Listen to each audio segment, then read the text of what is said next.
We'll start with the middle part. Just kidding. Fix that right up there. No middle parts here. Alright, so today's story is on Tomyris.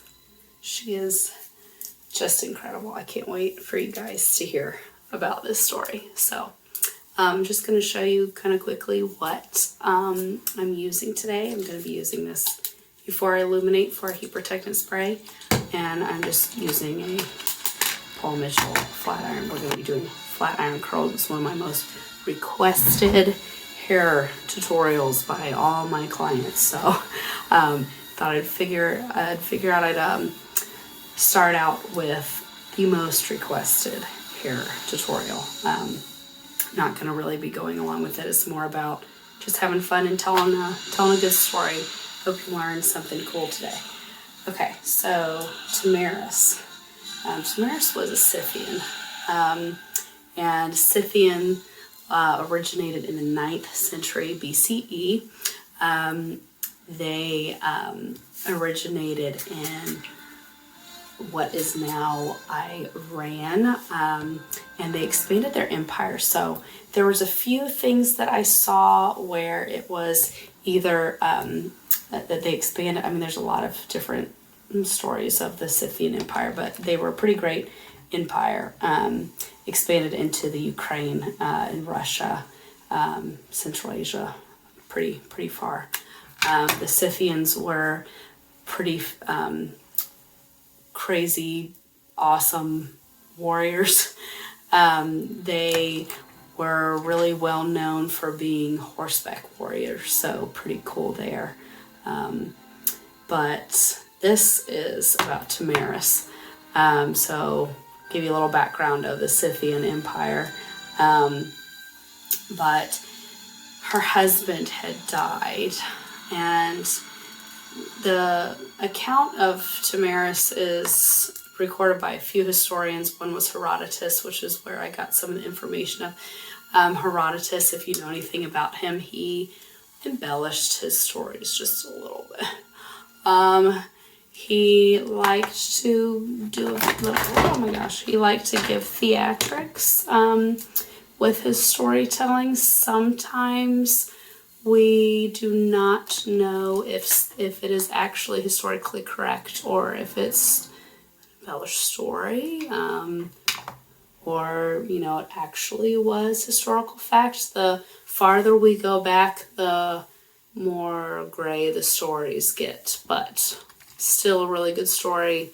I'm going to believe that this actually happened, and we have dates and things like that and empires that actually were around. So we are going to go off of the story that I like the most, off of Tomyris, because that's kind of what you do when there's several stories. You kind of pick and choose which one you like the most.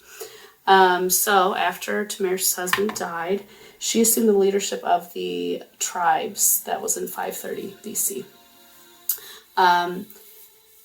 She was the ruler of the, so I'm going to butcher some of the names in here because they are very hard to pronounce. Even some of the historians that I love and respect will even say, do we know really what the pronunciation of these really hard to pronounce Greek names are? Because we didn't really have phonetic spelling. Now I think the background of her name and her son's name is Hellenistic, and some were Persian, thought to be Persian, but, you know, whatever. We're just gonna go with it. So, they were called the Mazagate. Somebody correct me if anybody knows how to actually pronounce it, but actually later became known as the Huns. Really, really cool tidbit in history. Not many people know about origins. Everybody was everywhere and attacked everywhere and expanded their empires. So there was the Middle East and Asia were coinciding with a lot of things. Anyways, so Her kingdom was located in what's now known as modern-day Afghanistan. So that is where her kingdom was at the time.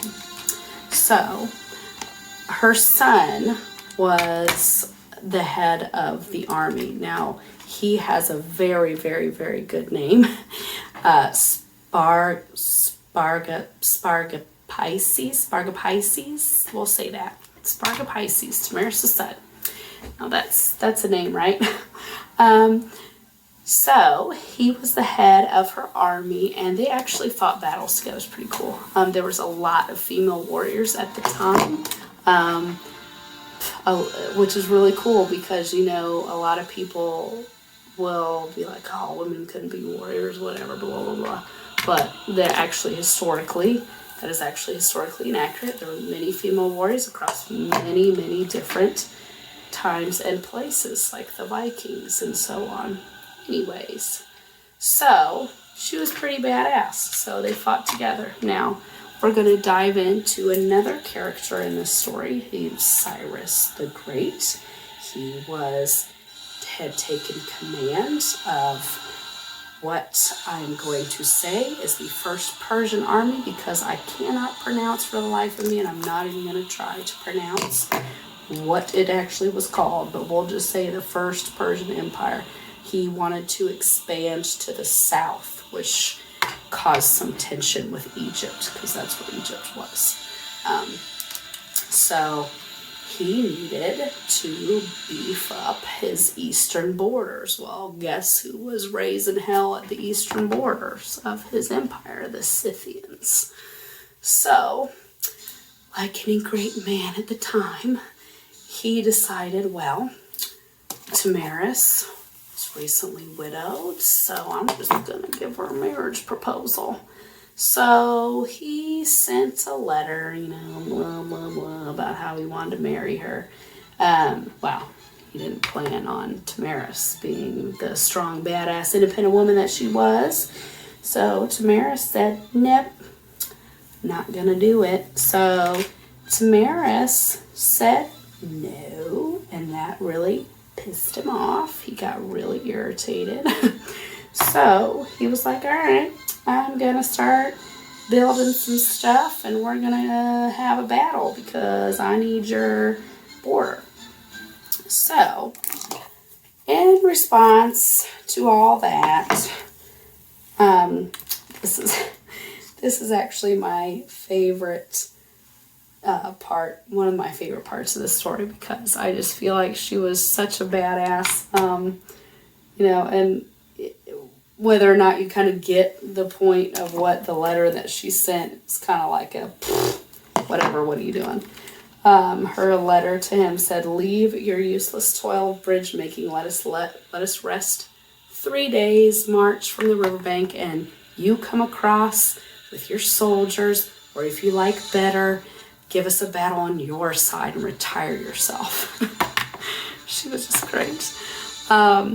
Now, what's really crazy, this is a really crazy part of the story that I love. So here's some flat iron curls. Gives you a cute wavy look, right? But we're not finished with the story yet. That just goes really quickly.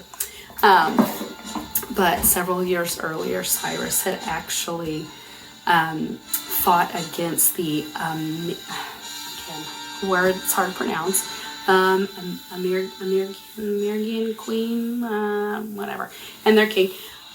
So he actually defeated them and took the king prisoner. So that really made the queen, another amazing female, really angry. So she raised an army of 500,000 people. 40% of them were women. I mean, it's just so cool because it was so far long ago, and you know, you see all these badass women being warriors. It's so cool. So anyways, she rose this army and kicked his ass. Took her husband back. Freaking awesome. So this happened to Cyrus before. So anyways, you thought he would have learned this. So that's just a little backstory, sidetrack, bunny trail.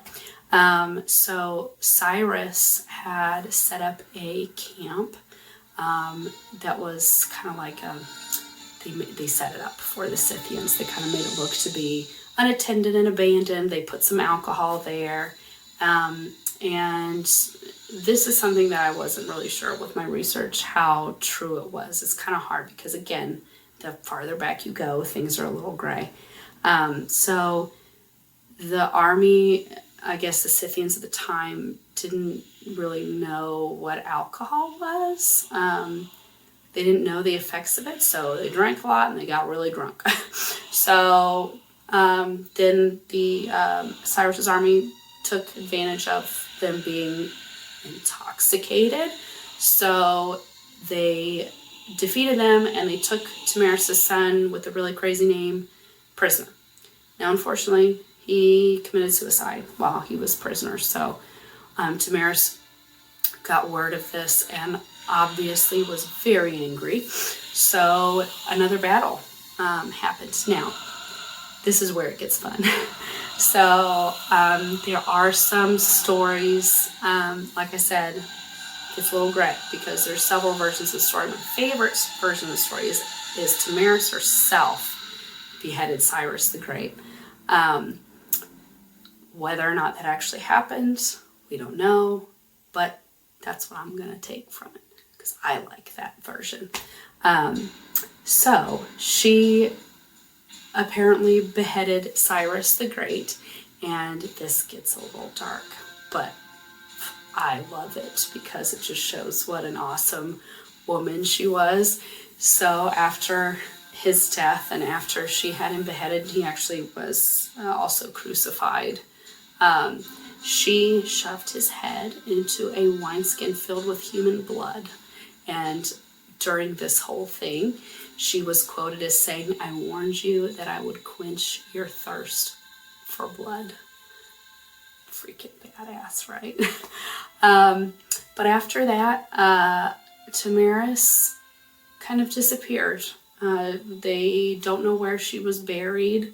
They never found her tomb.